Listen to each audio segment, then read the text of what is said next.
మీరు గాని ఇలాంటి పనులు చేస్తే మీకు పక్క కూతురు పుడుతుంది. ఎందుకో తెలుసా? నిజానికి మన గత జన్మ పుణ్యఫలం ఎంతో బాగుంటేనే గాని కూతుర్లు పుడతారంట. కూతురైనా కొడుకైనా మన రుణానుబంధమే. కానీ కూతురు మాత్రం మన రుణం తీర్చుకొని సేవలు చేయడానికి, పేరెంట్స్ ని సంతోషపరచడానికి పుడతారట. కానీ కొడుకు మాత్రం ఈ 3 కారణాల వల్లనే పుడతాడట. పూర్వజన్మలో మీ మీద విపరీతమైన కోపం ఉంటేనే, మిమ్మల్ని ద్వేషిస్తేనే అది ఈ జన్మలో తీర్చుకోవడానికి పుడతాడట.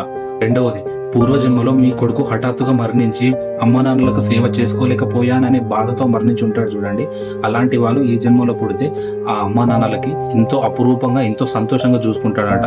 ఆ రుణాన్ని ఈ జన్మలో తీర్చుకుంటాడు. మూడవది, ఇది చాలా బాగుంది.